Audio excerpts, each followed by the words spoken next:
Welcome to the Ground and Pwn Podcast, a weekly show for fans of combat sports, gaming, entertainment, and plenty more. I'm Brian Shea, online content director for Game Informer, joined as always by Scott Fontana, the New York Post's MMA reporter. The gaming news has slowed down considerably from the start of this month. However, we are officially in International Fight Week, or whatever UFC is calling it this time around. So that's where we're going to start this episode. UFC 276 is finally upon us. So, Scott, I'm going to throw it to you. Where do we want to start our discussion with this massive fight card? But before we even get to that, we got to talk about what just happened. We can't get too far away from some of the really cool action from Saturday. Yeah, that's a good point. That's a fair point. Let's look back before we look ahead. I think we got to, right? And I know you had a busy weekend. I had a busy weekend. I was at my buddy's wedding. I don't know what you were up to. What were you doing? So my weekend was full of activities that I was a tag-along for. Okay. I was a +1 at 3 separate activities. And then also my girl and I went to the Pride festivities in Minneapolis on Sunday. Okay. So just like nonstop action the whole time. So we had like a Saturday evening activity. We went there and I was like, okay, well, I guess I'm going to be missing the fight card. So I was keeping up with it on Twitter. I was able to see Carlos Ulberg's like very impressive knockout. However, it was like, all right, now it's time to leave. And I was like, okay. And we got back to my place. She's like, I'm just really tired. I'm going to go to bed. And I was like, oh, okay, well, have a good night. And then I looked at like what was happening on ESPN. I was like, just in time for the main card. So I was like, this works out perfectly. So I sat down and then it turns out I am also very, very sleepy at this point in time because I watched the entire main card and then pass out during the main event. So I have not yet seen the main event, but it's just it was so funny how like I was like excited. I was like, oh, cool. Like it's just in time for me to like watch the main card and like enjoy it. And then I passed out for this fight that I was so excited for. See, I had kind of the opposite thing. Instead of going to sleep early, I was driving home from this wedding and thus the after party at like 3 a.m. Wow. Very alert though. You're a night owl anyway. I am. That's not how late the night owl usually likes to stay up and out and active. But I mean, it was my buddy's wedding. My wife and I were having a good time. We were just hanging out with some friends and we're like, you know what? It's only a half hour home. Wasn't that bad. So we had a good time. But I also, because the wedding ended at local time, it was at 11 o'clock.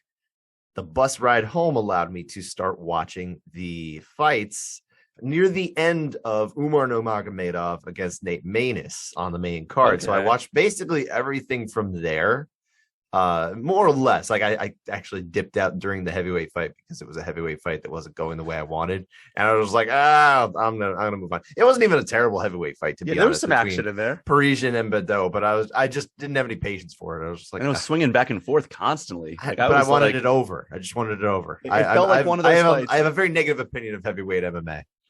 Like it was far from Pat Barry Czech Congo. Yeah. However, like it was a lot of back and forth in that fight. Speaking of that, it was actually just the 10-year anniversary of that fight. Yeah, the fight that literally happened next door to my apartment at the time. And I went to the ceremonial weigh-ins for that card, but I did not go to the actual fight. There were about 7 knockouts in that fight. That was a wild fight. It's still, I mean, Czech Congo, like because I watched the clip again of the finish. Someone had shared that over the weekend. Like Czech Congo is definitely out. Like most referees are stopping that fight. I forget who was the ref on that one. Oh, it was Tandan Mergliata. Oh man, yeah, he lets it go. That was a pretty wild one, but yeah, I mean, honestly, this was. I was glad I got to watch most of the main card action. And I caught up, of course, on just about everything else. That's my, I don't expect you to have to catch up on it because you're the game guy. I'm the fight guy. I have to do it. You know what I mean? Oh man, but I like to catch up on a lot of it, and like I'm glad I got to watch most of the main card, even if I did fall asleep for the main event that I was so hyped about. I just haven't had a chance to watch it yet. I'll tell you a little bit about it. I mean, you know what happened, right? I'm not spoiling anything to tell you. Yeah, what the result of that was, and that is the fact that Mateusz Gamrot got the decision victory over Arman Tsarukyan, and it's an interesting fight because it's a very, very active fight. There's a whole lot of like back and forths and scrambles, really excellent, interesting scrambles, funny positions they find themselves in. Not funny, but just very unique positions that they kind of find themselves in these stalemates and stuff. It was very cool from a grappling perspective too, but there was also a good amount of like strike. It was just about everything in MMA. Really good fight. Definitely deserved its fight of the night bonus. The first 2 rounds were definitely Tsarukyan, and then it starts to get into this kind of like, a lot of people are thinking Tsarukyan is winning these rounds, but actually Gamrot won all 3 rounds on the scorecards. We don't have to get into scoring crazy. I don't think people went too nuts on it compared to how they normally do.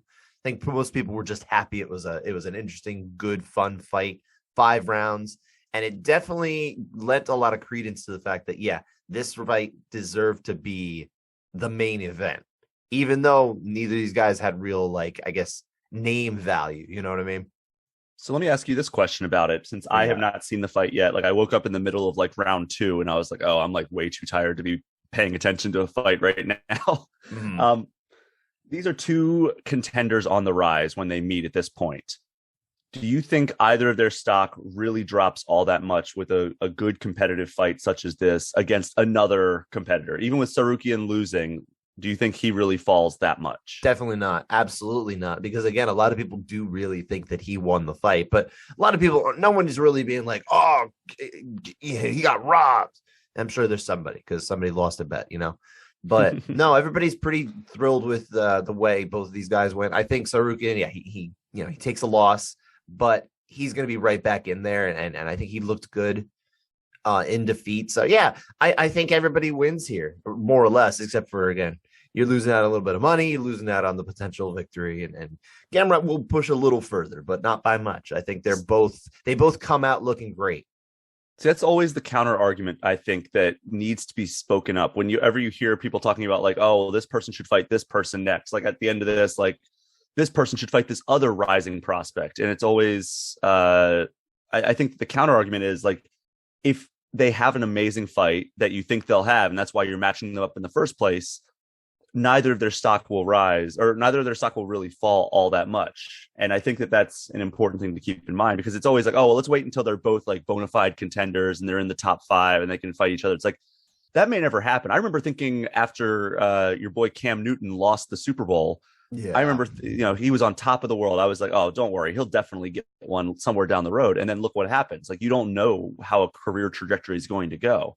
It's true. But I mean, to kind of go back to your point there, as far as, it's hard to, not feel bad, I guess, more or less, that they got that, because here's the thing. There is one part of this that really does suck, and it is the losing of the money, because of the win pay structure.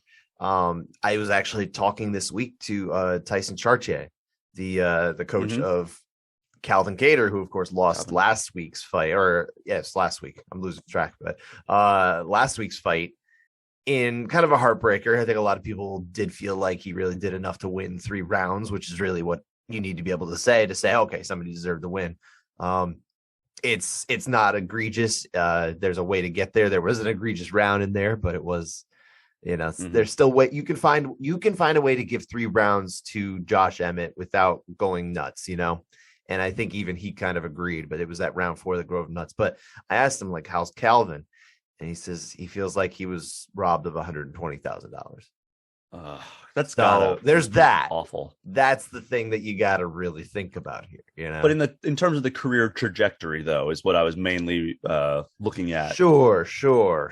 But that is the tough one. But nonetheless, it was a good fight. I encourage you to go back and watch that when you can, because it really is worth your time. I'll try. If you ever miss these, because again, I'm the fight guy, you're the game guy. You don't have to watch. You can watch at your leisure. I gotta be on top of it.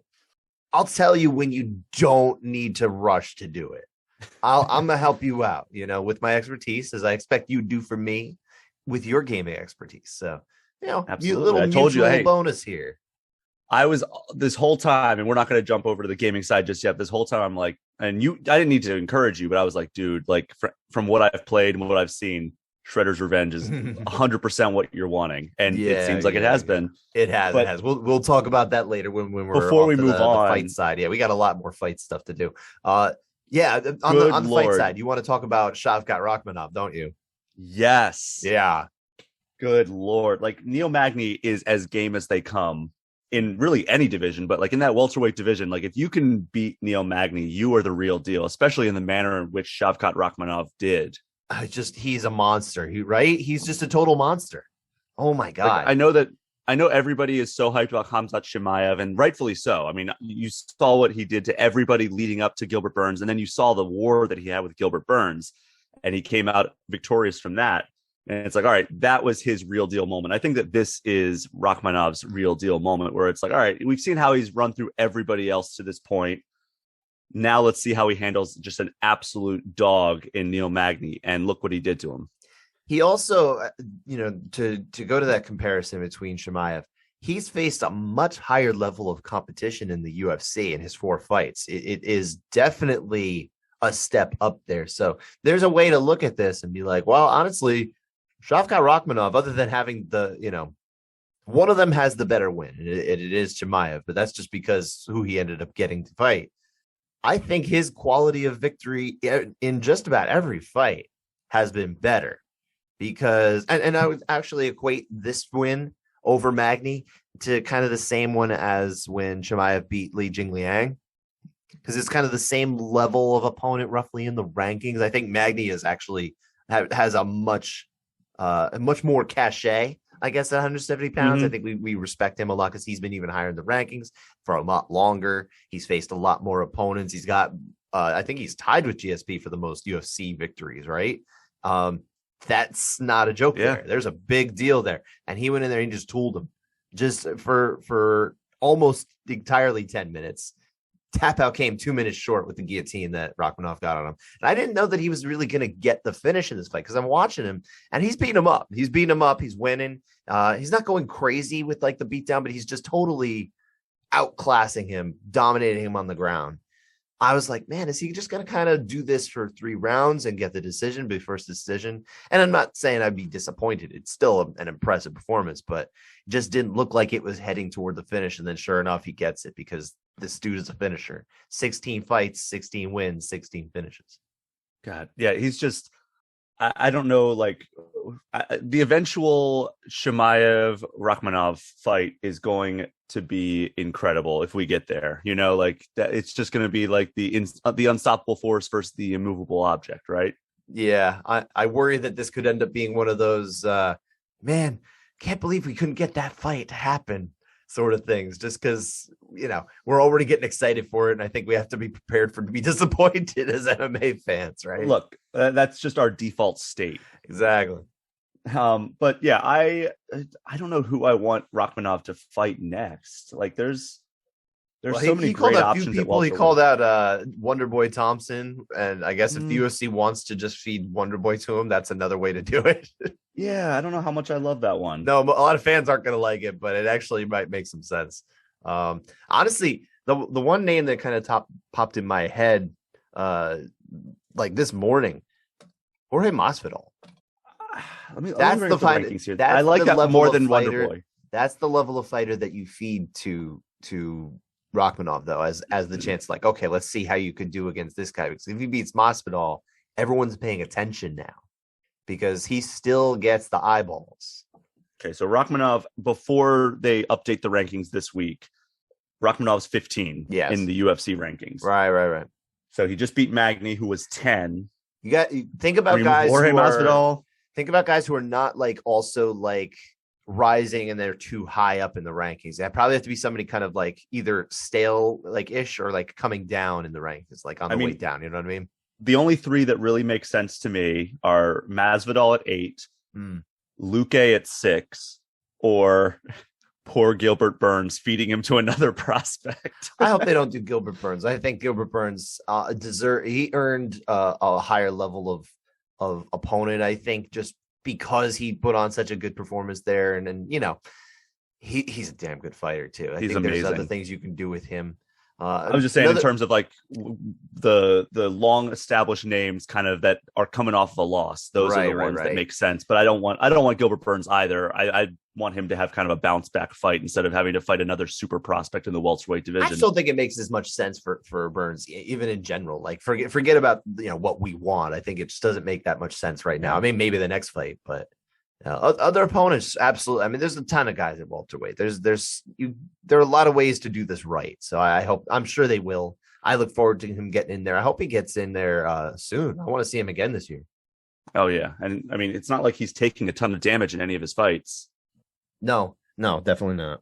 But I'm still holding out hope that, and I know that he's in some legal stuff right now, but I'm still holding out hope that Covington and Chimaev happens.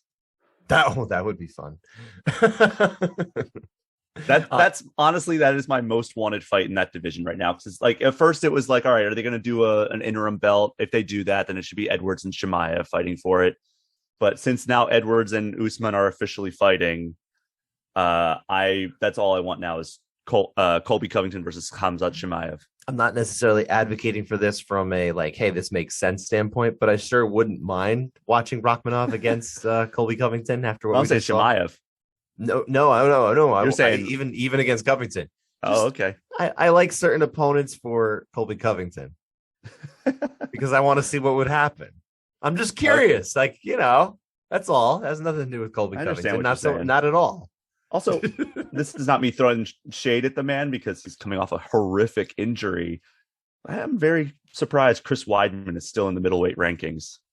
Yeah, the UFC rankings are not something we need to get too deep in the weeds for because I don't think the ranking panel gets too deep in the weeds for what they're supposed to do. So I wouldn't worry that much about it. It's just a total joke. The only reason that we even have to talk about it is because the fighters actually care about it. They put weight in it.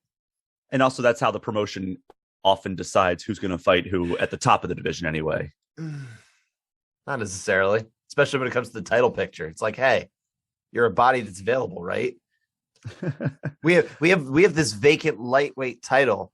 How about instead of putting 1 versus 2, we do 3 versus 4? Yeah, they've done that. Granted, Charles Oliveira came out of that as the definitive best guy, so it worked out. But that is not why they did it. They needed two bodies at the day, and they wanted Michael Chandler to be one of them, and then Charles Oliveira was the other. That was it. It's like the long and the short of it. So, but yeah, I like to close the loop on that. I vastly prefer the MMA fighting rankings over the UFC official rankings. I do like theirs as well. I'll also look at what is on Fight Matrix, which is like totally a numbers based kind of thing, and that's not it's not definitive, especially in the top like 15 or so.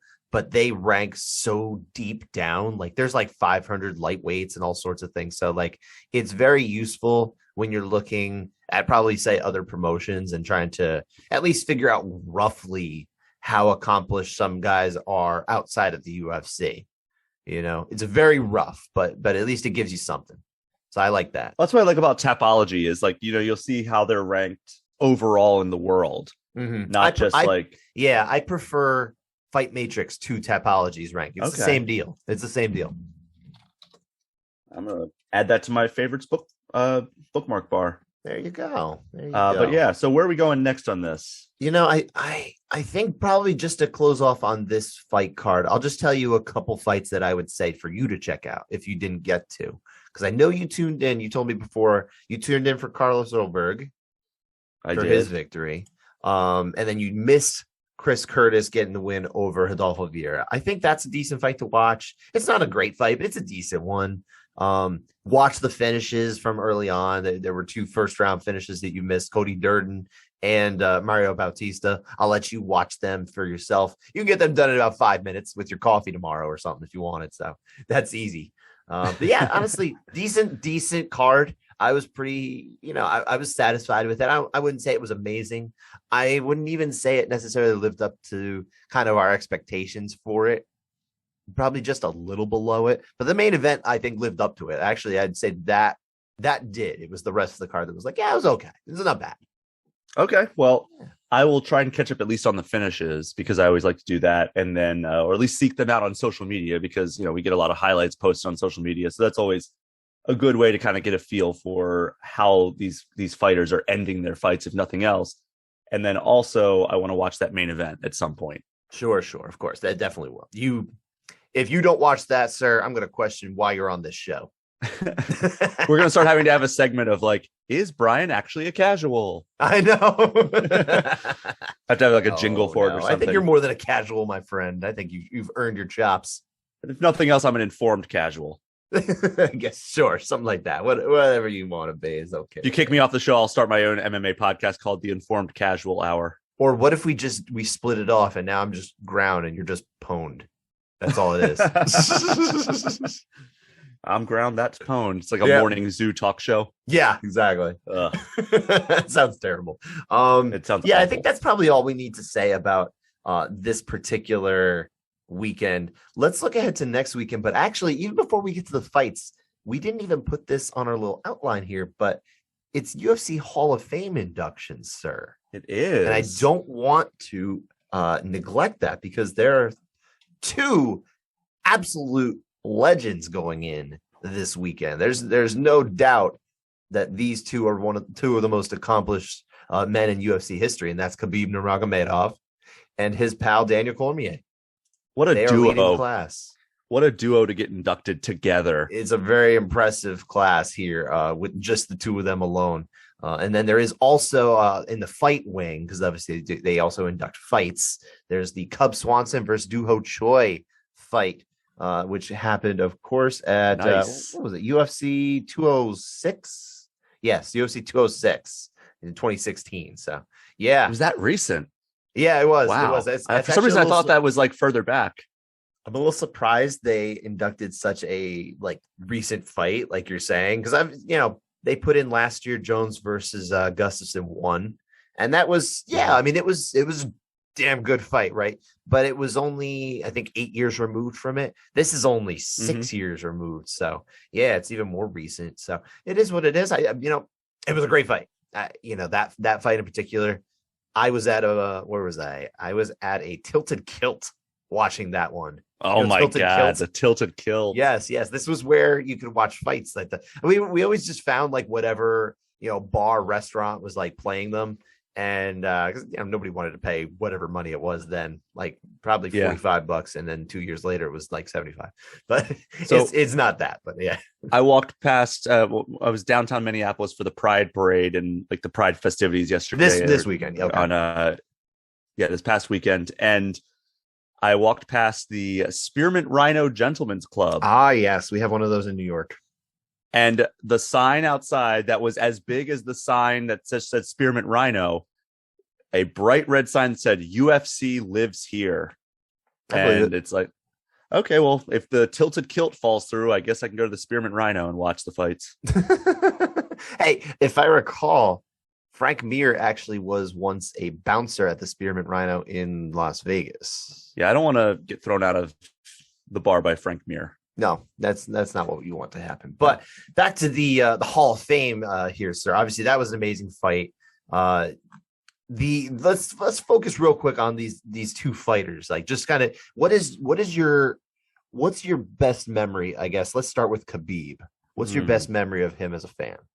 I think it's mostly just once he finally reached the top. I mean, the biggest memory is just the constant fall through of his Tony Ferguson fight. But best memory, I'll say just once he did finally reach the championship level and he finally took the belt, the undisputed belt from Ally Aquinta, and then Conor McGregor, finishing him off, and then just taking on all challengers. Everybody who stepped up to the plate, he just completely shut them out. Dustin Poirier, everybody was like, all right, well, he has some grappling credentials. He's a great fighter, stand up. Nope, not even a chance. Justin Gaethje, all right, he knows how to wrestle. He can maybe keep it on the feet. He gave him some hard leg kicks, but at the end of the day, Khabib just had his way with him. It was nobody who stood in the octagon with him really even stood a chance. And Conor got a round off him, but also Khabib knocked him down on the feet. So it's who really came out on top on that? And then of course we know who got out on top. The finish told us who win, but yeah. But that's Conor's big bragging point is I'm the first one to take a round from you, and it's also I love he moves the goalposts. Oh, it's a constant moving of the goalposts. I'm the first fighter to have 3 knockouts in 3 different divisions. And no, you're not. Oh, well, it was in featherweight, lightweight, and welterweight I am. It's okay, well, we moved the goalposts again. Eventually he's going to be saying that he had the influence to call that it was a doctor stoppage. It was him saying it was a doctor stoppage that made it happen. Yeah. Doctor stoppage. I love him screaming that while his leg is broken. What a nut. But yeah, it's that's gonna be my best memory with Khabib is just watching him like step up, take up all challengers in the most stacked division in MMA, and him not even having like that tough of a time defeating these like top fighters. I think I have two favorites. I'll cheat a little bit. Number one is when he beat Conor, because there was such bad blood there because of the way Conor McGregor decides to hype the fights and the way he was going after personally Khabib's father and all these other things. And look, he probably rightfully called him out for the links for Kadyrov, right? I don't have a problem with that necessarily from Conor, but not, to attack his father and his family and that kind of thing, and his culture, it just really crossed a lot of lines, and you could tell Khabib just did not like this. And obviously, the aftermath of that fight, we don't even have to get too deep into it. Let's honor the guy for this particular weekend, right? You understood where a lot of that emotion came from, and the fact that he had to come into that fight with all that emotion, and you knew he was wearing it on his sleeve to some degree. Even in the fight, he was still able to fight through it. And put on a dominant performance, whether he lost a round or not, it doesn't matter. He was still distinctly winning that fight for almost the entire fight. And when Conor was winning, he wasn't winning by much. It's not like he was, putting the champ in trouble. Nobody really thought that Khabib was losing the fight to any real degree during that fight. So that stands out a lot, was just the fact that he was able to overcome that type of thing, which he didn't enjoy in any way, and there was probably some sort of catharsis there at the end, right? The other thing that stands out was before that, on the night of Conor's greatest achievement in Madison Square Garden, when he wins when he becomes the champ, on the undercard, you got Khabib there beating the heck out of Michael Johnson and talking to Dana, "I want my title shot. Give me my title shot." He's talking to him mid-fight. I'm like, this is amazing. He is so good at this. He can just talk to Dana while he's delivering the beatdown, like calmly. And like that's what really stands out for him. And then also, I guess I'm going to cheat. There's a third one. Just the fact that I was able to have watched his journey, like from the very beginning. I was at his his UFC debut, not his pro debut. I wasn't in Russia. I was at his UFC debut in Nashville, and I also got the chance to watch him train a little bit in the same gym where I was practicing jiu-jitsu. He was in the other room working with the pros, and I remember him being in there. And I didn't know who he was really at the time. You just remembered him. You're like, something about him just stuck out. And I'm not saying I was watching and being like, man, this guy's going to be the greatest UFC lightweight of all time. But I don't know, something about the guy kind of stood out. And I was just like, I was watching him. I'm like, there's something interesting here. And obviously he ended up being, I think, one of the more interesting personalities the sport's ever seen too, despite the language barrier. He learned English. He learned, I don't want to say a version of English, but he learned English, and he kind of mixed in his own little Khabibisms. Like we just say smash, right? I smash. Send me location. How many one-liners does this guy have, right? Way more than you would think for someone who didn't grow up speaking our language, right? I know. He's so good. And I'll give you two, like, if you want to, like, I just gave kind of a cop-out answer of like his dominance. Give us like top 10 memories of each guy.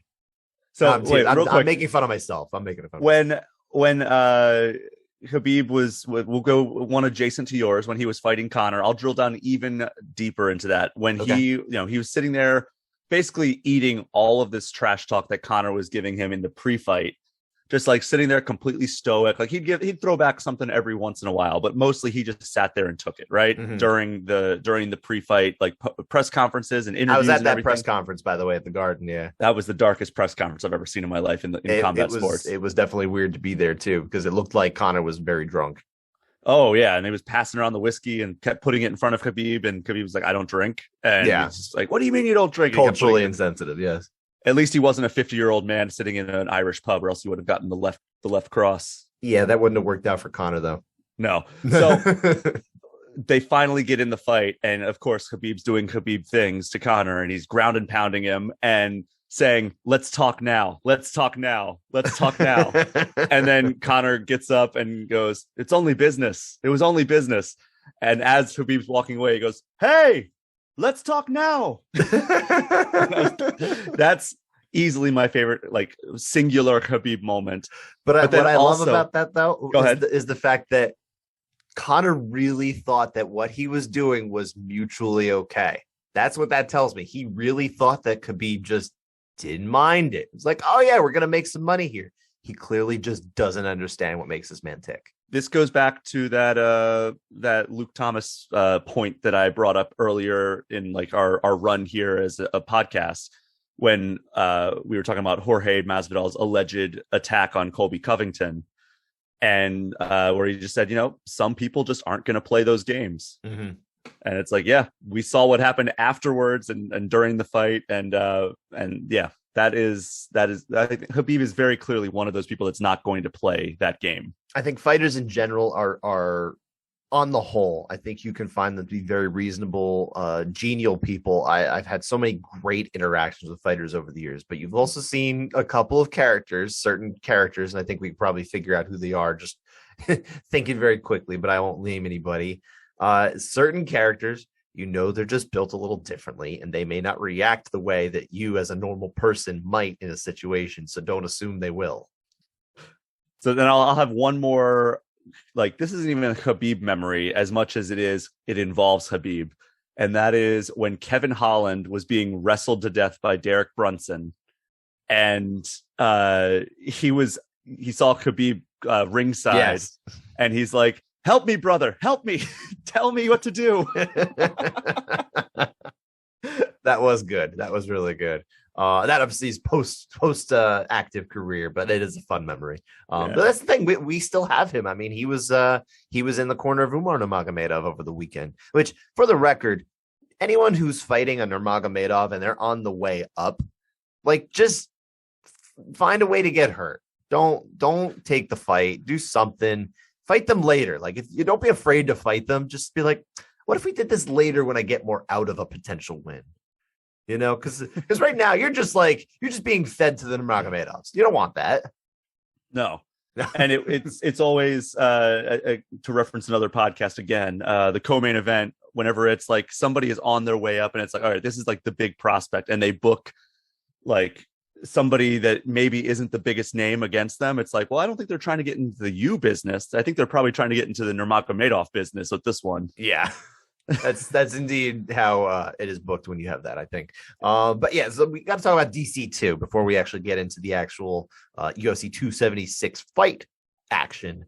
DC, obviously an amazing legacy, and I think I remember. I don't know how closely you were following the sport at the time, but I remember when he made his pro debut. Oh no, I was not finger on the pulse with it at that point. There was some excitement in the MMA community on the MMA web, like Junkie and Fighting and all these places. People knew about him coming over, and there was a level of anticipation to his career even before it began with him. And sure enough, he won his fights on the come up. He ended up getting signed to Strikeforce and jumped into as a replacement, as an alternate into the heavyweight Grand Prix. Ended up going on to win, of course. So he really delivered on all the promise that we had, because obviously he goes on and he wins 2 championship belts, heavyweight and light heavyweight. He has the champ, and he actually defends one of them while champ. Did Conor ever do that? Just remind me. Did Conor ever defend? Did he ever defend of his any titles belt ever in his life? Because I don't remember that. Yeah, I didn't think so. DC did. You can always didn't even attempt to defend his titles. Not even try. And it's unfortunate because he could have been more. I think he could have done more. But nonetheless, let's focus on absolutely DC. He could have been. Focus on DC here.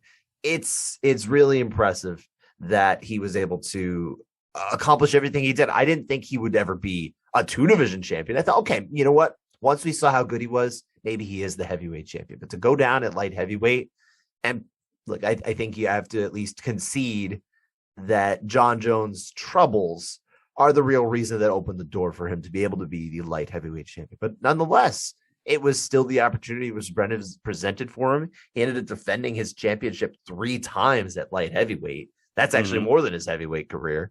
An amazing fighter. I think probably you could put him somewhere in the top 12-ish fighters. I don't know where that is, but I think off the top of my head, I feel good putting him in that dirty dozen, that top dozen fighters. I think that there's a case to be made for that, for sure. And it's unfortunate that he happened to exist at the same time as John Jones, because John Jones is just really nobody is beating him, especially at the era that Daniel Cormier was fighting John Jones. Like nowadays, who knows what form we're going to get if or when he does come back. I have to think it's some form of a diminished John Jones, even if diminished is still the best in the world. He's just not. I don't know if he's even that. But and now he's jumping up to heavyweight, so it's like, oh my god, like how is he going to fare against the likes of like an Ngannou or a Miocic? But we don't want to overshadow Daniel Cormier here, right? Focusing specifically at Daniel Cormier, though, like his bouts against John Jones were just like, he was fighting the best version of John Jones, which is just very unfortunate because against anybody else, I'm picking Daniel Cormier in the light heavyweight division. At that time, yeah, I think so. He proved himself. I think he proved himself worthy. And that's a tough thing. I mean, not everybody was defending their belt multiple times at light heavyweight anyway. It was basically just Chuck Liddell and then John Jones. And then Daniel Cormier came along. They both were guys who were able to bring stability to their periods of championship glory. I think Rampage Jackson had like one defense. Forrest Griffin had no title defenses that he ended up losing. Rashad Evans, he lost his first defense. Lyoto Machida, he technically defended his belt, but I think everybody knows, right, that was not a real victory. That was probably a robbery in the judging sense that we just don't see to that degree anymore. But yeah, Daniel Cormier was able to do that. Do you have a specific Daniel Cormier memory that like really stands out? I mean, I think it has to be his knockout win against Stipe. That was like his. I mean, everybody was like, "Oh, he's a paper champ at light heavyweight," which I don't agree with because John Jones took himself out of the equation. It's John Jones' old fault. Sorry, it's just that's okay. Yeah, Daniel Cormier was a legitimate champion at light heavyweight, but by knocking out Stipe Miocic it was the first round, right? I believe so. Yeah, I think it was in the first couple of minutes. Breaking off the clinch, he specifically said like, "Hey, I noticed that he drops his hands when he breaks from the clinch, and that's when I have my opportunity." And he capitalized on that, and that was as legitimate a win as you can get in the UFC. He knocked out of the round. Yeah, he knocked out the greatest champion in the division's history to claim double champ status, and it was just like that's the coronation. That's his moment that he needed. There's no murkiness of John Jones wasn't there, so like that was his king-making moment. Do you remember when he fought Dan Henderson right before the John Jones first time that he fought John Jones? I don't think so. That I remember that being like just a total ragdolling of Dan Henderson, which is not something we were used to seeing. That would make sense given Daniel Cormier's pedigree. Sure, but that's the thing. Dan Henderson also has a very good wrestling pedigree. Granted, significantly aged at that point in his career, much older, not the same Dan Henderson, but nonetheless, to watch it was just like, man, look at him.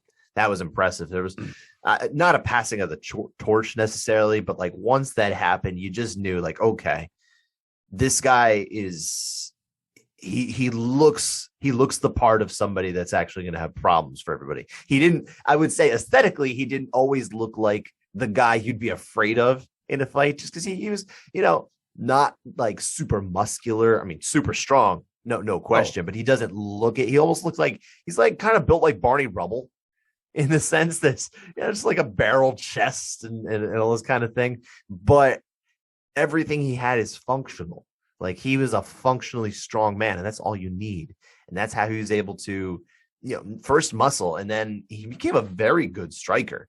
Proficient in so many ways in the cage. I think it's unfortunate actually that he had kind of like just not the strongest of game plans. I think in even his last two fights against Stipe Miocic, and the fact that he started his career late. He jumped in the sport. It was September 25, 2009. I'm just looking right now, right? September 25, 2009. And that's really only about 10 years before he retired. He was in his 30s, like kind of Randy Couture-ish. Yeah. Yeah, I think that it's also important to kind of, I know we're specifically focusing on him as a fighter, but he's also contributed so much to the sport outside of that. Like, he's a great coach now. Yeah. He helps run that gym. Like he's helped so many other great fighters become better versions of themselves. Like, he works with Luke Rockhold, he works with Khabib, he works with Cain Velasquez, he worked with King Mo. It's like so many great fighters have just been training partners with DC, and it's like that's a huge contribution in and of itself. And now he's one of the UFC's go-to commentary guys as well. He is. Yeah. We don't have to get into that one because I probably won't have the kindest things to say. He does make me laugh sometimes. I will say his impact on the sport is undeniable, even if you disregard his like status as a fighter. Sure. But I mean, he's in because he was an amazing fighter. That's Absolutely. all. That's all he needed to. He's in because of that. So that is what an amazing fighter he really is. And that so these all these things. This is Thursday is the induction for this, if I understand correctly. So keep an eye out for that if you want to be able to, hone in on what's going on with that. The ceremonies and all that. There's a chance I will be there live. Oh, if you do, you'll have to let our listeners know. How's it going? Yeah, I don't know. Like, I don't even know what to expect from a UFC Hall of Fame induction. I've been to the UFC Hall of Fame. I mean, if the past is any indication, it's that John Jones might get arrested the next day. Oh my God! But he probably won't be in Vegas this time. You don't think he's going to attend his good friend Daniel Cormier's induction? Gosh, if he did, man, that would be what an a-hole. Pull a Kanye over Taylor Swift. Yeah, that would be effed up. I hope he doesn't. I hope, yeah.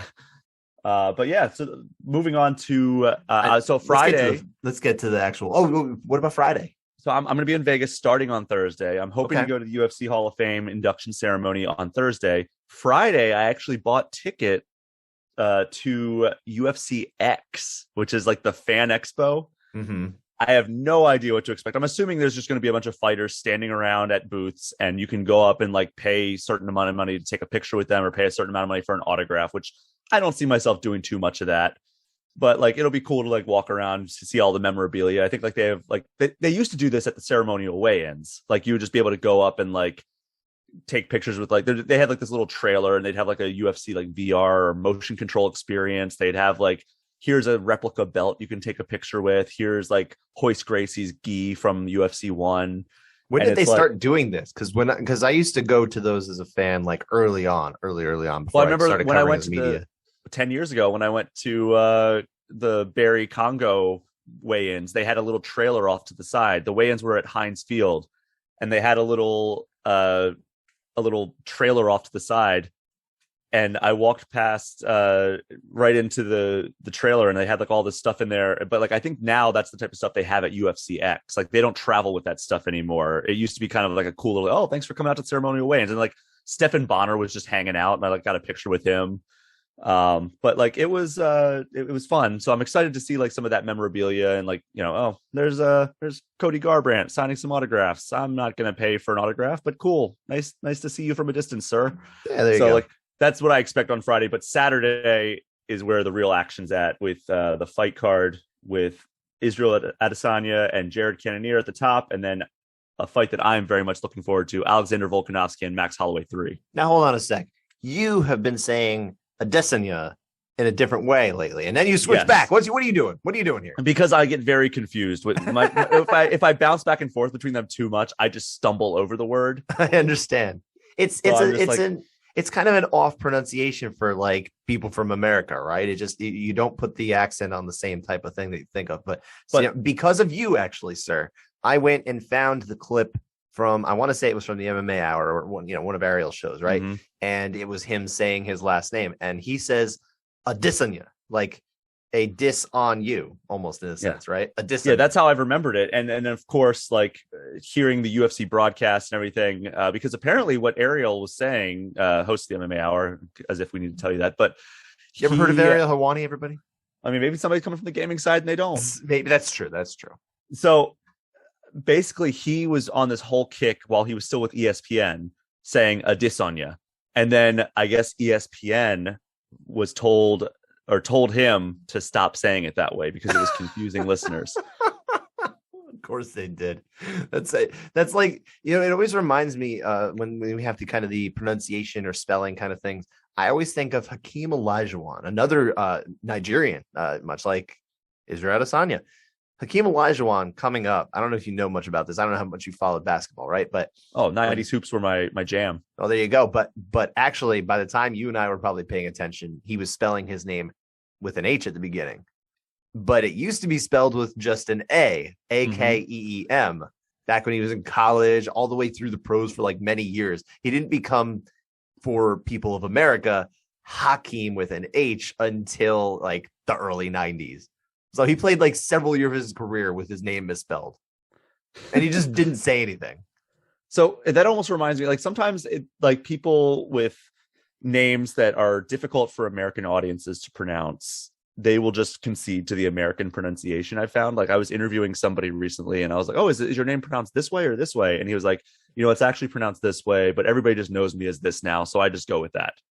And I'm like, oh, okay. All right. Well, I'll pronounce it however you want me to pronounce it. I guess if they want to take it over as a branding thing, like, and just accept that, like, I guess I can understand why you do that, but that's unfortunate that it has to happen. Yeah. Although if I went to a different country and they called me Fontana, I'd be like, and they were like heaping praise on me, I'd be like, that's fine, whatever. So we have 2 championship fights that are highly anticipated at the top of this. I think probably Volkanovski, like Holloway. Volkanovski Holloway 3 is probably a little bit more anticipated, honestly, but I think people are sleeping on Cannonier. Yeah. Adesanya and I'm trying with Adesanya. It's hard. I'm trying to like work it in, right? Versus Cannonier. It's the problem with this fight is that just nobody really looks at it as like, yeah, Cannonier might have a chance to win here. I don't think most people are really looking at it that way. There is, of course, a chance for him to win. It would be naive as anybody who actually pays attention to the sport to think that it couldn't go the other way. Oh, absolutely. But we have all watched Israel Adesanya in action here, and Jared Cannonier, yeah, solid fighter. But I think we really only see kind of one natural path to victory for him, and that's probably if he is able to kind of clip him and get the finish. He might be able to do that even in a round, but not get the finish. And if he doesn't, he's probably not going to win most of the fight, because I think we're going to see Adesanya is going to be able to get Cannonier to play his game, which is to act first. He's going to counter, and that's when he works so beautifully. Just the bull and matador situation. Yeah, exactly. I could see that. And if he doesn't, it's going to be a boring fight. Oh man, I think Cannonier's way to victory here is to try to land some leg kicks early on, slow Israel down, and then once he's slowed down and Israel's trying to play the counter striker game, clip him. Like that's the only way I see this going. Counter striker or counter striker? Just because we have gamers that are listening, sir. So he's got to play off of Israel's always such a great counter striker, and Cannonier he has the power to put pretty much anybody out if he lands cleanly and lands. He was winning at heavyweight too. Yeah, exactly. So like I think that Cannonier's path to victory that I see anyway, which it's a slim path, but it's a path nonetheless. It's leg kicking Israel to be a little bit slower on his feet, and then trying to, when Israel's playing with the fire that is Cannonier's stand up, trying to counter strike, Cannonier clips him. That's the most likely path that I see for Cannonier to win this one. But I still am very much picking Israel. Yeah, I mean, I won't make a pick, but I think you can kind of take a guess where I expect the fight to go. It's hard not to see it that way. But what I'm more concerned about is, will this end up being, I'm thinking for fans here, will this be an interesting fight, or will this be kind of a bit of a dud? Because we sometimes get the dud from Adesanya. It's not always, and I slipped it again, right? With his name. It's not a guaranteed kind of thing. There's a lot of similarities between him and Anderson Silva. It's hard not to make the comp because they're both dominant middleweight champions, and they're really the 2 best middleweight champions we've ever had, pretty easily. But they actually fight pretty similarly too. They're both known strikers. They make their bones up there. I think we've seen Anderson Silva had a lot of grappling chops as well, and we haven't seen as much of that from Adesanya. But here, I don't know, man. I'm worried about it being one of those fights where if we don't get Cannonier taking enough chances and engaging, Adesanya is just going to kind of pick him out from a distance. And I don't think it could be worse than against Yoel Romero, because Romero is such a strange fighter. He just is. Like, his entire game is just so bizarre. And it's built on like these moments of explosiveness that if he doesn't see the opportunity, he's not going to do it. So it ended up being like the worst fight. I think the bar is very low for it to be better than that. And I think it will be, but I could see it being either spectacular for Adesanya, stunning for Cannonier, which also makes it interesting, or I almost think it's the more likely of the three scenarios. It's going to be kind of a little bit of a, pick them apart from a distance kind of thing. Maybe wins with like leg kicks or something like that. And he gets enough of the nod, body kicks, that kind of thing for Adesanya. So I hope I'm wrong. Yeah. I think that, look back at least off the top of my head, Adesanya's three most exciting fights. Easily Gastelum is number one. Number two is probably Whitaker 1. And then that was an amazing performance. Yeah. Number 3 would either have to be his finish of Brunson or his finish of Costa. I think the Costa fight, absolutely, because put on a level of opponent. We're talking about championship fights here. It's a little different, sure. But Brunson's no slouch either. Sure, absolutely. And that's not a slight on Derek Brunson. It's just we're talking about championship fight. But in all of those fights, you had a very willing opponent who was going to stand and just try to trade with Adesanya. And I think that if Jared Cannonier comes into this fight with that mentality, we're going to have a very exciting fight. It's just a matter of, is that going to be Cannonier's mentality, or is he going to get in there and kind of freeze the way we see, like the way I predicted Taylor Santos to freeze when she got in there with Valentina, and then she ended up not freezing. Yeah. But you get in there with some of these, Adesanya's well on his way to being a legend of this division. You get in there with these dominant champions. Do you rise to the occasion, or do you kind of like, oh man, that's that guy. That's that guy I've been watching all this film on. And is he going to be like a willing participant in this? All right, so let's move on. I like that. On that note, let's move to Volkanovski Holloway 3. And this, you're right. I think this is the one that most people are looking forward to because we've already seen it twice. It's delivered. I think the first fight, most people would agree that Volkanovski really did just outclass Max Holloway, surprisingly so. I think everyone expected Holloway to win. And since then, we've just seen Volkanovski just doesn't lose, right? Oh my God. Him against Korean Zombie. That second fight, of course, was very close, hotly debated. Definitely one of the most. I hate to use controversial when I think it's a totally defensible decision. At this point, I actually think Volkanovski won the fight, but it was a very hotly debated. I think is a fair way to describe the way the decision went down. A hotly debated decision as far as who won the fight. You can make a case for Max too. So that's why we're really seeing a trilogy fight when the champion has already won twice. Maybe there might be a trilogy fight where, okay, somehow the guy who lost the two gets has to fight the new challenger because he's already lost twice to him, right? That's not the case here. It's that Max Holloway has just been so dominant against everyone else at 145 pounds that there is no one you could even make a reasonable case deserves it over Max Holloway. You just can't. Well, in the time since, we already knew, we had an inkling that these were the two best fighters in the division. After they fought the second time, we're like, all right, those are probably the two best. Now it's beyond a shadow of a doubt that these are the two best. So it's like, why not make them fight again, even if one of them is 2-0 over the other? Heck, make them fight again 4 more times. Just make it a whole giant series. You're just advocating for Figueiredo Moreno. Yeah, and I think this one's actually more deserved because I think there are other challengers at 125 pounds that they really ought to move forward from, and they're even having later in July they're having an interim title fight. So obviously they know they can do that. They know it's a possibility. But here, these are the best. These are the two best. When someone gets along and they seem dominant enough, I'm like, okay. Now I'm not saying they're not gonna. I'm not saying they're really gonna do just a 5-fight series right away. That's really not what I'm saying, but I wouldn't mind it if that's how that actually shook out. There are challengers at 145 because 145 has a lot of talent. It really does. It's just, if you were to do tiers, right? So you do fantasy football? You do fantasy football? I used to. Okay. So, but how they ESPN would do tiered rankings, right? Mm-hmm. So there's the top tier of the running backs and then there's the next tier. So these are tier 1 guys. We're talking about Volkanovski and Holloway. They're tier 1. There's no one on tier 2. Yeah, it just starts again at tier 3. There's a gap, exactly. There's a gap between everybody else. So here's why I'm so excited about this fight, even though Volkanovski has won 2 and Holloway has won 0 in this series. Because I feel like both of them, as good as they were when they fought the first 2 times, they look like they've both leveled up in the time since, which is scary to think about. When you already have 2 of the top 3 fighters in the history of this division The only other one being Jose Aldo, I would argue, that deserves a spot in that top three. I would say Jose Aldo still tops the list. I think he's just too hard to beat, but that's probably a whole nother conversation. It is. I mean, both these gentlemen have beaten Jose Aldo. Yeah, again, another conversation. But at the same time, two of the top three, I think, is a fair way to put these two fighters as their historical significance in this division. Sure.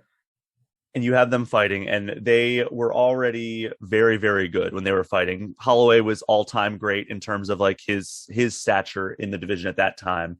Volkanovski was on the rise, obviously, because he has not been champion yet when they first fought.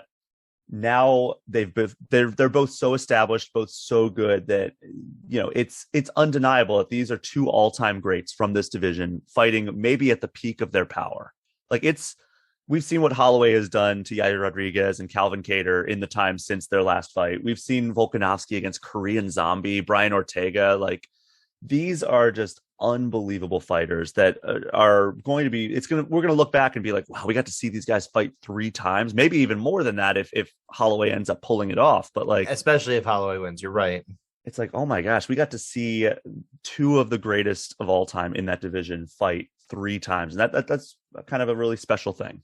It is. I mean, not all trilogies are created equal, I suppose. And again, even though this one is 2-0 as opposed to split, it definitely feels next level because of the talent that's in place here. Both of these guys so technical, both of these guys so talented, both these guys so hardworking.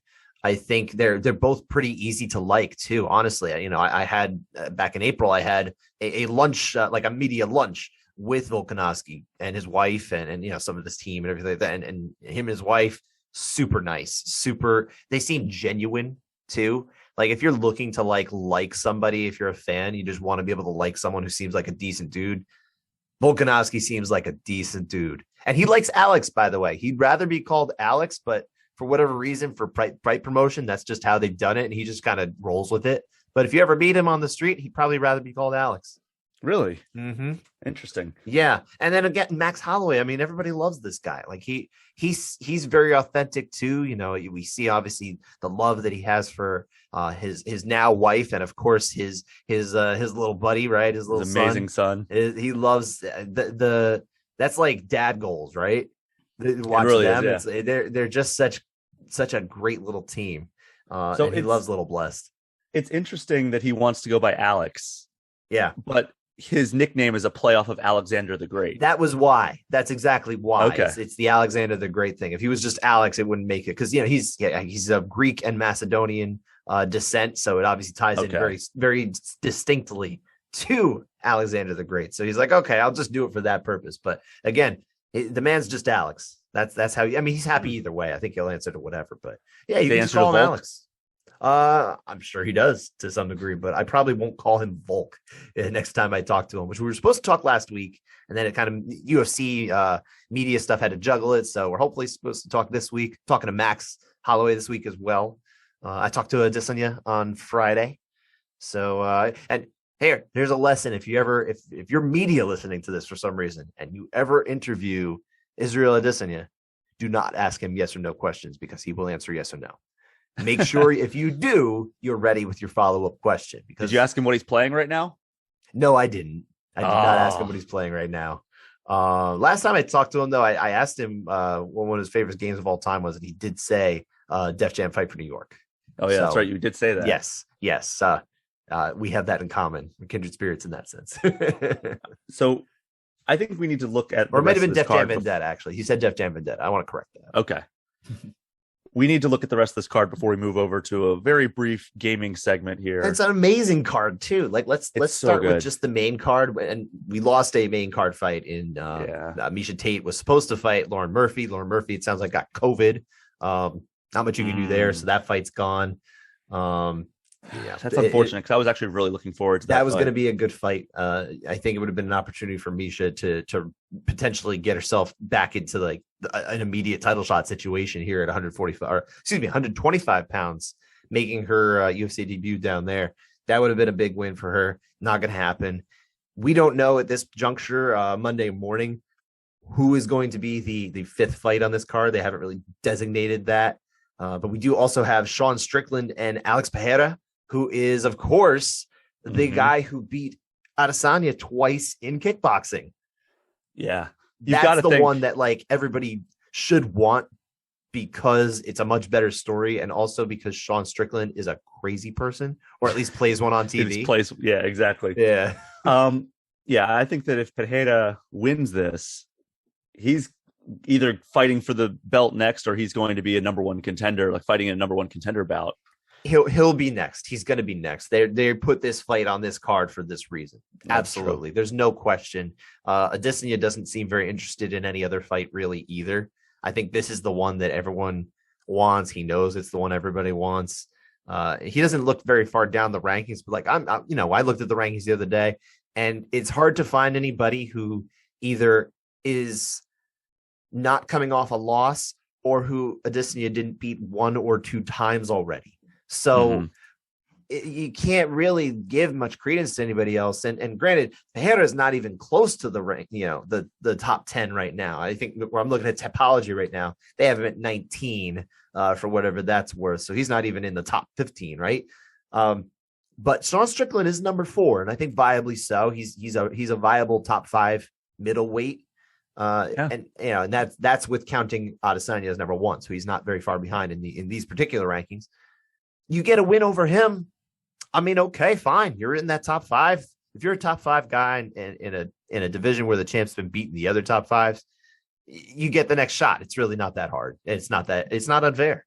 Especially when you have a history with the champ. Exactly. There's a lot of people who are going to want to see it. Although, you have to wonder, and we don't want to get too far ahead because maybe we'll have that fight. But you have to wonder what happens in that fight. Is it going to end up being like a grappling competition now? Or is that what we're going to do? I think a lot of us just want to see a kickboxing match with the 4-ounce gloves, right?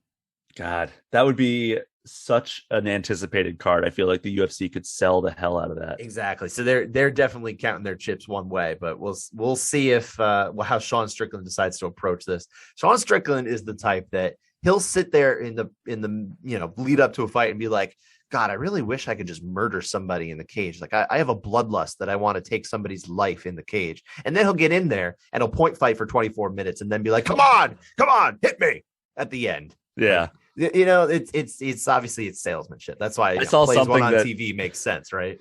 I saw somebody say for Sean Strickland to kill somebody in the cage, it would take, they said something like 40 rounds. Yeah, something like that. I believe it. He does have he's got a few finishes, but he's mostly I don't want to say a point fighter, but he is someone who doesn't always, finish his meal. Who was the one talking about their meal the other day at Bellator? I can't remember. And we didn't even get to really talk about Bellator and PFL. Other than I will say real quick before we get back to these fights, that I want to say Bellator was the more entertaining card on Friday night than PFL. Yeah. I did not see either because I did have a Friday night engagement already. Sure. No, they went head to head. I don't like when they go head to head because then you have to bounce between. And it's just not ideal for me and my ADHD to like have to bounce. I go crazy. It takes up the oxygen in the room for smaller promotions. There's also that too. But yeah, it was. I think Bellator, they're only, at least right now, I don't think it's a permanent move. I think it's just the way it shook out. Bellator is doing 1 card a month through like September.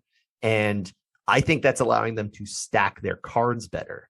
It's a good idea. It manifested itself really well. That was what I was hoping it would do going into Friday. And I think it really worked out that way. The prelims were deep. They actually had like Bellator main card caliber fighters deep down in the prelims. Very surprising to see that from them because I'm used to, you remember the days when Bellator had cards and it was just like they just had local fighters on there. Sometimes they even have an amateur fight, which is like UFC would never do an amateur fight on their card. So until they do, right? But I think Bellator, if this is something that maybe they're soft testing, they tell me that's not what it is. But if they are soft testing it and they're just not telling anybody, I think this was a success for them. I hope they do more. Yeah, well, the problem is I need them to be on a service that I'm already going to pay for, because the reason that I was paying for Showtime was a combination of Dexter and Bellator. Dexter ended. It's not coming back more than likely. So I'm like, all right, well, Bellator it is. So I kept it for a few months after that, and then like either they would have terrible cards, like we railed on this before, where it was like they're like none of their main events recently have been any good, or they just happen so infrequently. It's like, well, why am I paying a monthly subscription service for this? So like I wish that they could do the month thing, because I think that's a smart move that you're saying, to stack the card, but it needs to be on a subscription service that I'm already paying for. Like put it on Paramount Plus instead of Showtime. Paramount and Showtime go hand in hand. You can do a bundle actually with those two. Like that's how closely affiliated they are. But here's the thing with their prelims. Bellator prelims are on YouTube. They are free. So you can watch those. Yeah, but then I want to watch the main card. I'm not going to subscribe to Showtime for that. So but it's that's like how they get you. I'm not. It's like when you go to that the part. Yeah, it's when you go to the bar and you're like, I'm just gonna have appetizers. Then before you know it, you're eating a burger. But that's what they want you to do. I know. Well, I don't want to do it, so I'm just going to avoid it altogether. That is fair. But I can at least understand why they're thinking maybe to do that. You know what I mean? Yeah, it makes sense. And it does you do get some of it. But anyway, you should get back to this, Travis. I just wanted to make sure we didn't ignore the fact that it was also a non-UFC weekend as well, right? So we have Pedro Munoz for Sean O'Malley on this card. Yeah, how do you feel about Sean O'Malley as a fan? Because again, you're more not a casual. I don't think you're a casual, but you're not in media like me. How do you feel about him? It remains to be seen, right? Like he had a very legitimate, but it was also kind of like it was an injury forced loss to Chito Vera. Again, Chito Vera, the legitimate winner of that fight. He caused the injury. That was a TKO win for him. It was as legitimate as Weidman's win over Silva. He caused the leg injury and thus secured the win. We've seen in the time since Chito Vera, legitimate contender in the bantamweight division. Absolutely. And Pedro Munoz is no joke, and it's going to be fun. I think this is going to be maybe a good showcase fight for Sean O'Malley. It's not going to be Chris Moutinho, but it's going to be a fight where O'Malley, I think, is going to probably control the range and control the stand up. I think Munoz has a chance. I mean, he gets sucked into some brawls though, so that's the other thing. Is like Munoz gets sucked into some brawls, but I think if he can control himself and be patient and then maybe get it to the ground, he might have an advantage down there. Maybe I'm too much of a doubter of Sean O'Malley here, but or maybe it's just that I have a higher opinion of Pedro Munoz, but I think this is a really tough test for O'Malley. We haven't seen him fight anybody like this since Chito Vera, right? Mm-hmm. Everyone else is Chris Moutinho, right? Like, no offense to Chris Moutinho, not remotely in the type of class that someone of Sean O'Malley's pedigree was really supposed to be fighting at that point in his career. It was a late replacement, So not anybody's fault. It just, hey, he got a fight out of it, not a problem there. But this is the time where he's really stepping in to get those like bigger names that he was kind of avoiding for, if he wants to say it was because he wasn't being paid enough, fine. You can respect that, because I do want the fighters to get paid, but also at the same time, it just looks like he's kind of just trying to pad his record a little bit, maybe get as many wins as he can under his belt first before things go. That way, it does strike me as a little bit of a surprising move, I guess, from a fighter in this stage of the game. But again, I can't really fault it because I can see the logic there. But man, Munoz could definitely win this fight, and he could win it in a number of ways. It wouldn't be surprising, but I think I'm picking O'Malley. How do you feel? Like, this was what I really wanted to ask you. How do you feel about the Sugar Show? How do you feel about him? Forget him as a fighter, because he's a personality first. Like, he does streaming and all this stuff, right? He bounces back and forth between fun and problematic. And it's he does, doesn't he? It's like, all right, I'm really enjoying like his trash talk here, and then he'll say something about like Megan Anderson that's like completely unjustified. And he didn't say anything about Megan Anderson. It was Casey Kenny who was on his show, but he was talking about and immediately before that, he's like, why not just try heroin? Like, what? What the heck are you talking about, dude? You're nuts. He has like, I don't know, like he has, that sounds like something that you would hear on Joe Rogan if Joe Rogan didn't read anything ever. No comment. But here's what I like about this card, okay? Like, you have the blue chip prospects, the Sean O'Malley's, the Ian Garys, coming on, like, so you have like the up and comers in their divisions. Well, Ian Gary he's more of a prospect than O'Malley is. O'Malley has really started to arrive, Yeah, but he's still, I would say, in that prospect level of like, all right, this guy's maybe a future of the division.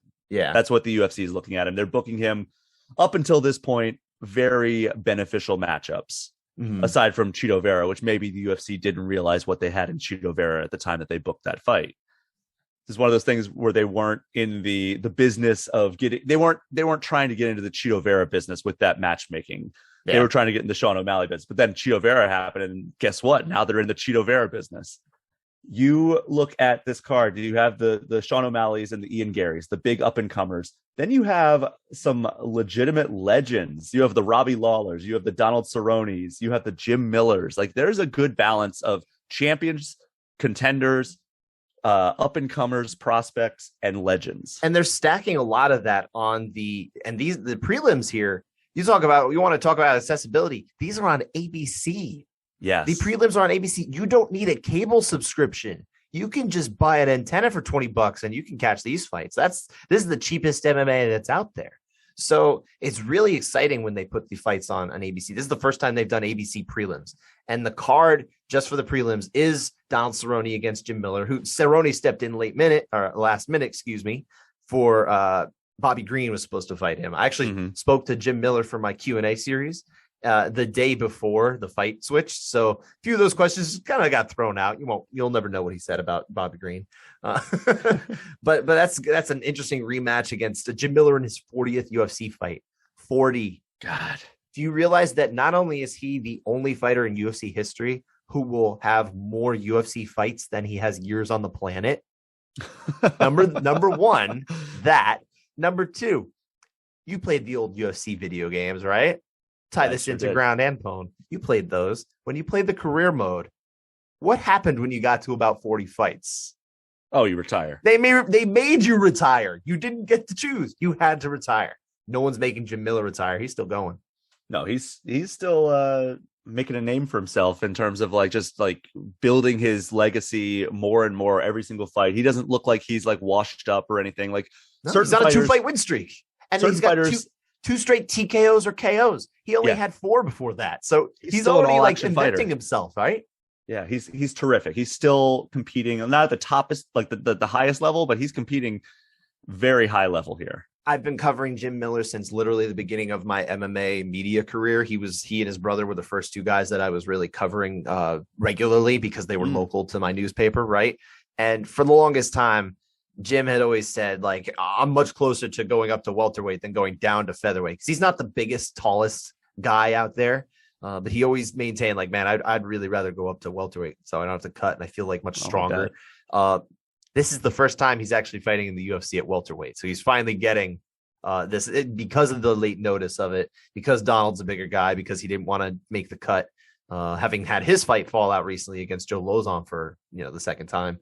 So it's actually going to be nice to see Jim Miller get to walk up, and he's basically not going to cut. He says he walks around at 175 pounds now. So he's probably just going to have a normal week. I know he said he told me he doesn't like to eat that soon because of obviously the burping. But the other fights here, like you said, Ian Gary, he's fighting against Gabe Green. I think that's a good matchup between, they're both real prospects at the same level. So that's nice. Robbie Lawler, like you mentioned, Brian Barberena, the 2 of them, that is going to be just fireworks, because these are guys that just throw. I could see a finish there one way or the other. That'd be fun. And then I love also Brad Riddell, Jalen Turner. Yeah. That was the Riddell Turner fight is the one that's going to kind of get us the featured prelim, so to speak, right? That's a really without order, subject to change. Of course, obviously. I could see if they're going to plug a fight into the main card, I could see them moving up Uriah Hall and Andre Muniz from the early prelims, because that's a legit middleweight ranked fight too. So if you want to put it up there, it makes a lot of sense to actually because in theory, Andre Muniz could even have a really amazing performance and somehow say, okay, maybe he's only a win from a title fight. He's got the win over Jacare Souza. He tapped him out to finish his career, breaking his arm. This is a dude who's going places too, and Uriah Hall's always in that mix too. So if he can ever get hot, 1 or 2 fights isn't going to get him that far from a title shot as well. Yeah, I'm just beyond excited for this card. Stacked card. Do you think it's a $75 card? Is this one? Do you feel good about your money going there? Oh, easily. Yeah, I think so too. This is this might be on paper. And we're only talking about the main card too, because obviously we get a lot of these fights for literally free even. On paper, I think this is maybe the best pay-per-view card, like start to finish, but it's up there with the best main cards as well that you're going to be dropping that money for. Of the year, yeah. Yes. Definitely. I would say I think so far this is the strongest one on paper, I think, all year. Yeah. But we've talked a lot about fighting. We're already near how long we typically want to go with this show in general. Yeah, I think let's just give it a little bit of time to talk about, like, what we've been playing, maybe a little bit of what's interesting here. What have you been playing the last week, sir? So Shredder's Revenge, still working my way through that. Still amazing. Loving the old school brawling. We've touched on this game so much. We don't need to spend a ton of time on it, but I'm having a blast with it. I just had T. Lopes, the composer of that game, on my Nintendo podcast this past week. Just talking to him about the soundtrack, which is phenomenal. If you're a fan of video game music, that's about as good as it gets. But he also composed Sonic Mania, and I recently reviewed Sonic Origins, which I was also playing. We talked about last week. We did talk about that last week. So I'm actually playing both of those, which are both retro throwback games, which is just interesting. It's funny because I took some time off last week and I thought I'm going to play through the entirety of Horizon Forbidden West this week. Okay. And then I got so busy on my days off. I worked because I got like some projects that I wanted to take care of. Sure. So I didn't even turn on my PlayStation 5. Oh, brutal. So Horizon Forbidden West continues to be my white whale of 2022. So I want to play that at some point. I'm going to take some time off. I'm going to Vegas, unfortunately. Well, fortunately, I'm very excited for that. That's such a shame. You're going to go on a trip and have fun. In terms of getting caught up on PS5 gaming, that's the only unfortunate part of that. No, I understand. I totally get it. But yeah, I've been playing Shredder's Revenge as well. Like I think we mentioned at the top of the show. My thing now, because I made the point. I think I'm going to get all the trophies in the game, right? I'm going to chase after them because I'm pretty close now. I've only got like 8 to go. The one that I was doing over the last few days while trying to get another one was I was doing all of the story finishes for each character. So there's 7 different ones. All you have to do is beat the final level again. It's not that hard. Oh, okay. Yeah. No, you don't have to play through the entire game again. You could just go to, there are 16 levels in this game. I don't think that's spoiling anything crazy to know what number your end game is. There's 16. If you go to the mission 16, final episode or final level 16, and you just play that with each character, you get it done in a half hour. It's not hard. There's 7 different endings, though. 7 different endings. Yeah, there's a hidden character. There's a hidden character for anyone who hasn't completed the game. There is a hidden character. It's not that hidden. I think they promoted them, but it was in a trailer, like one of the last trailers before they released the game. Yeah. So I'll just not mention it anyway. So in case you don't know, go have fun, go get him. In case you don't know, or it. Yeah. Ooh. Dangerous, sir. But the main thing that I'm trying to accomplish before I move forward is I'm trying to beat that final mission without getting hit, which is it's both a challenge in the game because each level has 3 challenges, and it's a trophy. And I am finding, because I haven't done it yet, but I'm getting really close. I can get through Krang, no hits, easy. It's actually really easy. The pattern for that is super easy. It's Shredder that more or less I'm figuring out the pattern. It's really just about executing and in a way that doesn't get me hit. I can get down. I've gotten as close as 3 hits against Shredder. Oh, man. So I'm getting really close. April is my go-to, by the way. I've been playing a lot of April lately. Is really good because she hits so fast. You can get a lot of hits in, and it allows you. You have the kind of the fewer frames that you're kind of vulnerable. I guess it just makes it a lot easier to get in, get out, and try to avoid damage that way. So I'm having much more success with her than any character in completing this particular challenge. So if anyone who wants to follow suit, I recommend April. Well, have you been playing anything else? I finally started Deathloop, which is a game I was very excited for last year, and then it just got, pushed to the side. It was almost like my white whale for a little while. But I wanted to make sure I cleared out a couple of physical media games that I had in Death Stranding and Cyberpunk 2077 so that I could then relieve myself of those discs and make some money, which I still haven't even posted them on eBay or wherever I'm going to go. I should get on that. But yeah, now it's time for me to catch up on my digital backlog, and that's where I want to start as Deathloop. So I only played for like an hour. I didn't get very far, but I'm very interested in where it's going. I really like the vibe. I love Arcane is the developer, right? I really love the way that they made the Dishonored series. I was a big fan of that. This it plays just like it, but it's there's like a different vibe, a different aesthetic, I guess. It's not that steampunk type of feel. It's a little different. So I'm into it. I'm very excited to continue going. And I also know that it will probably take me about half the time to beat that as it did to beat Cyberpunk. So that's also nice to know that I'll get through a game a little quicker. My time's limited these days, sir. I'm trying, but it's still limited. Yeah, I was bummed about how little time I had to game last week. I know. It's real tough. One thing before we get out of here, there was a piece. I might have another thing too after that, but you go. Okay. Yeah. I was a big fan of the Tony Hawk 1 and 2 remakes when they came out great. in 2020. Yeah, they did a great job with that. So according to Tony Hawk, he was on a stream, like a Twitch streamer. The actual Tony Hawk, not the actual Tony Hawk. He said that the plan was to develop remakes for 3 and 4 next, which I was all on board about. And they said that everybody loved 1 and 2. They sold pretty well. And unfortunately, Activision Blizzard, the studio that just can't seem to get out of its own way, decided to fold Vicarious Visions into Blizzard. Like now it's, I think Blizzard Albany is the name of the studio now. Oh, that's a much better name. Yeah, it's so stupid.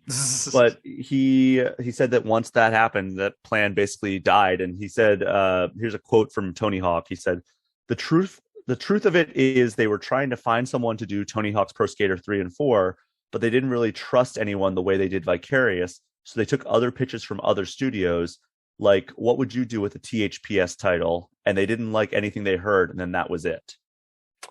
All right. And it's like, well, that sucks. So the streamer he was appearing on, Andy THPS, just to give credit there. Sure. Credit where it's due, absolutely. I'm not the biggest Tony Hawk like fan from back in the day, right? It just wasn't a series I engaged with deeply back then. I really did I played through the new one, right? I played through the remake, and I really enjoyed it.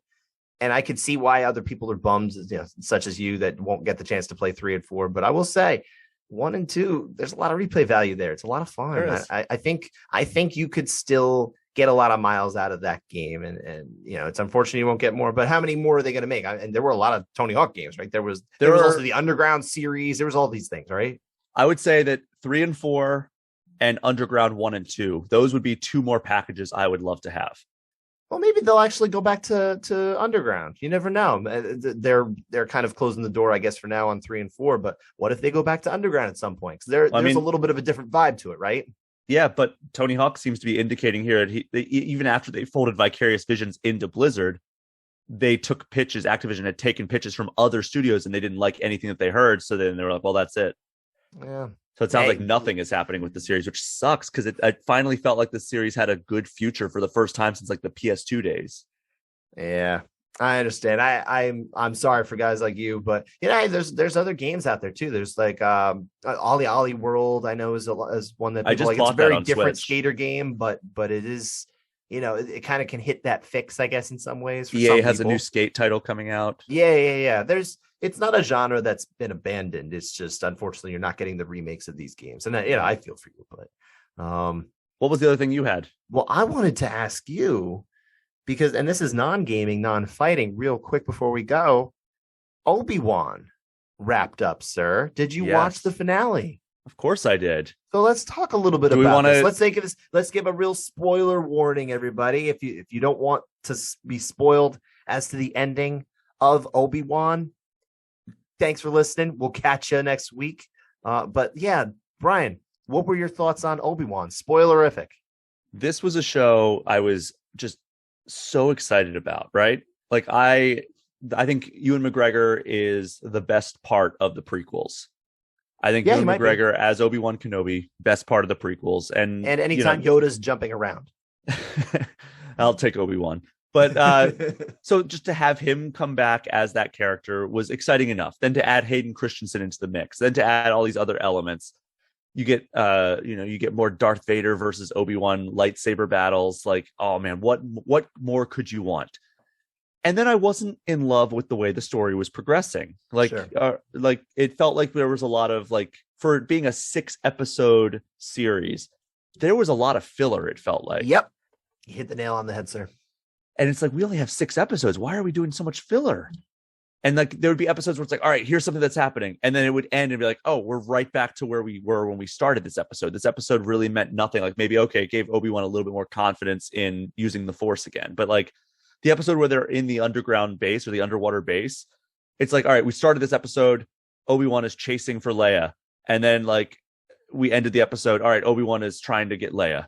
And it's like, well, what are we doing here? And it's like, so I came into the finale like, or the second to last episode where Vader goes to like the base, like the rebel base kind of thing, and he like just tears that ship apart, and like all the people are coming in, and they use the flashback method to show like, oh, I remember this one time when we were fighting, like Obi-Wan was thinking like, all right, well, Anakin's just way too impatient. He's not gonna like, he's gonna like they both took each other's strategies from that like sparring session that the two had with their lightsabers back in the day. Right. It was very, I think it was supposed to be like emblematic of the way these two are. It was like, this is like the perfect anecdote for it. Right. And then you also notice that in that like battle that Vader has against Reva, the Inquisitor, that is was it Reva or Reva? I don't think Reva. I don't know. Right. The Inquisitor lady.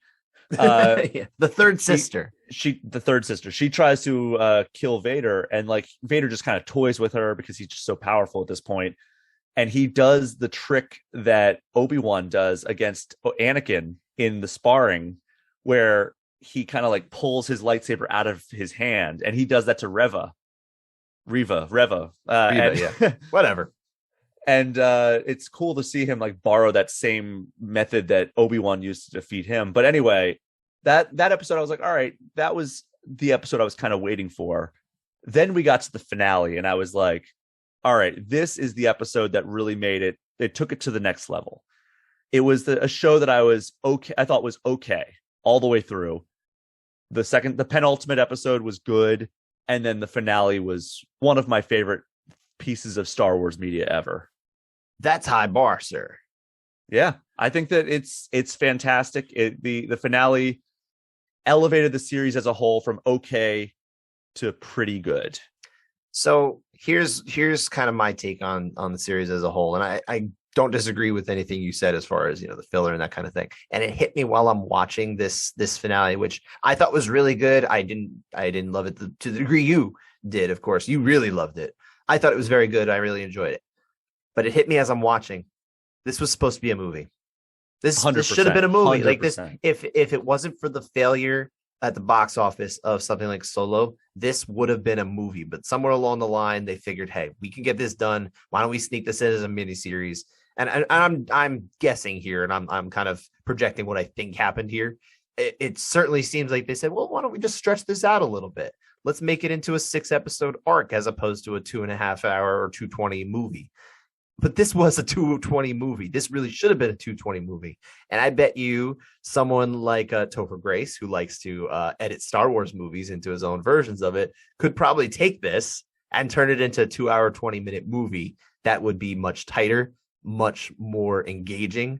It would have definitely hit everything, because I think along the way, we had these beats to the story that were assigned importance because they were the ends of episodes. Whereas if we're watching in a movie, it's just like, okay, here's another thing. You know, if you were able to sit down and maybe watch like 6 episodes straight through, binge it, right? It might feel a little bit better, but we didn't get it to binge. We got it each week. And it felt like certain things were made to feel more important because we had to wait for what was next.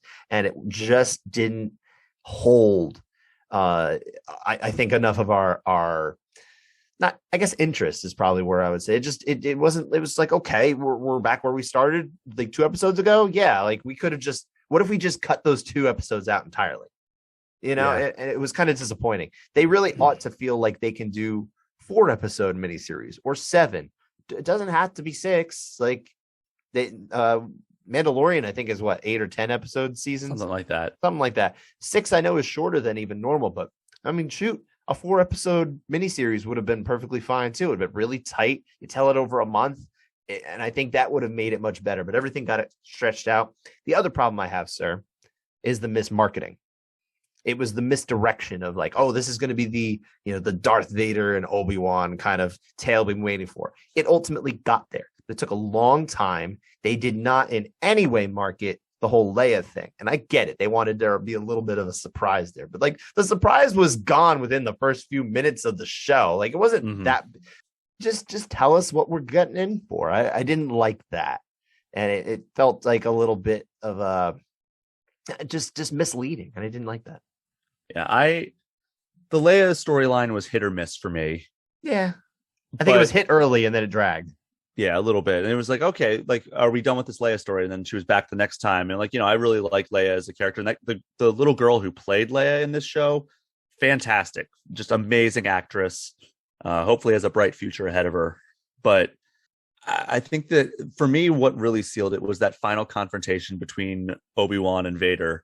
Especially once Obi-Wan sliced his helmet in half and you have the voice bouncing back and forth between Hayden Christensen and James Earl Jones. That was well done. And you also you can see in his eyes even the conflicting feeling of like, do I go and like return to my previous master, or do I go and continue serving my current master, the Emperor? And it's just, and you almost hear it reflected in the voice bouncing back between Anakin and Vader. And then it ultimately ends on, you didn't kill Anakin, I did. And it's like, oh man, that was like chill inducing. It was good. That was a good line there. Yeah, I was happy. It needed that, right? Especially because I didn't think that the end on the other end of the episode with Reva and Luke Skywalker and Uncle Owen and all them, and Beru, it felt forced. It not only was it, oh, there's your pun. Oh, I didn't even think about that. God, pun there not intended. But there was no drama. There's literally no drama to this because we all know that Luke survives. We all know Uncle Owen survives and Aunt Beru survives. Everybody is fine because there's a movie that takes place a few years later. I don't know if you've heard of it. It's called A New Hope. Little movie from the 70s. And it's just, there was no drama there. It was really what are we going to see happen with Reva? So it really depended on how invested you were with that character. And if you didn't think that they were executing it as well, then maybe it didn't hit home. And if you thought it was done really well, then maybe you still got something really out of it. But at the whole, it just, the stakes were different. The stakes were not the same. And that's the real problem, the pitfall you have doing prequels with characters that you already know. Like, they're going to be there. They're going to be okay. Yeah. And like, that comes down to the final battle as well, where it's like, I feel like in a real time situation where you don't have to worry about the consequences to canon, Obi-Wan just finishes off Darth Vader after he cuts him down, right? Because he already made that mistake once of leaving Anakin alive, and then he becomes Darth Vader. And it's like, all right, this would be his chance to rectify that situation. If you didn't have to worry about, Darth Vader's around for 3 more movies, that he just finishes him off on that planet, right? Like that. Although I don't know. I mean, it's not in his nature. I don't know. But I also like it. It's the whole thing of like, he tells him that Anakin Skywalker is dead and he's the one, like Darth Vader is who killed him. And it's like, all right, well, how about like, just, all right, that takes a weight off of Obi-Wan's shoulders and he can just finish off this Sith Lord. Yeah, but it's still he already did Jedi it once. Nature to want to do that, even though, yes, the Jedi obviously slaughtered a bunch of people. And he also, early movies. Obi-Wan's already thought he killed a Sith Lord. Anakin, but yeah, Obi-Wan already thought he killed a Sith Lord, or he did. In Darth Maul. Yeah, but he didn't. But he did again. On some level, he knew. I don't know. I'm just making up excuses. I got nothing. But also, it's spoilers for Rebels now. Yeah. He ends up killing him anyway. It does. So he finishes him off. So it's like he could have finished off Darth Vader, and it's like, but like we have the canon consequence. You can't kill Darth Vader and then be like, oh well, now he's off in. Suddenly, A New Hope doesn't make any sense. Yeah, and that's the other thing too. And I think, well, I'll end with this, at least personally, is just the fact that canon becomes like something they need to make sure is like shoehorned into these movies. Like, oh yeah, like why does Leia have memories of her mother? It's like, well, Obi-Wan talked to her a little bit about it. That's pretty much it. So now we're explaining that away in some sort of harsh way. But then also, why is it that Luke Skywalker, when we meet him in A New Hope, has no idea, no recollection, no bother of the whole incident where he was almost chased down by someone with a glowing sword? Why does he not remember this? He was knocked out when she drew her lightsaber, though. No, not true. When she's chasing him, there's a red glow going on behind him. He knows that's not a sand person. Come now. He's a dumb little kid. I guess like you could explain away that he like forgot. Maybe it's like, okay, fine. But like, oh, he hit his head. Yeah, that's real original. Well, hey, Justin Gaethje says he doesn't remember the next 2 rounds after Tony Ferguson hit him with that uppercut. That's true. But that's real world, sir. We're talking about something a long time ago in a galaxy far, far away. Very different world, sir. Yeah, you're right. They don't have concussions there. They don't. Look, have we ever seen anybody get a concussion in Star Wars? No head trauma. Yeah. They just put over the back to tank. Anyway, they're fine. Exactly. They don't have all the flashbacks. Indeed. I think we've got enough here. We beat the Star Wars horse to death. So that is our show for the week. And if you liked it, make sure you subscribe. Apple, Spotify, YouTube. Tell your friends. Do everything to support us if you can. We really appreciate it. And would you kindly follow our social handles at Brian P. Shea and at Scott_Fontana on Twitter and Instagram. And of course, if you want to reach us with questions, feedback, topics you'd like to hear about, or just letting us know what you're hyped about, you can reach out to us there or hit us up at groundandpoundpod@gmail.com or at groundandpound on Twitter. Until next time, enjoy the fights, enjoy the games, and we will talk to you next week.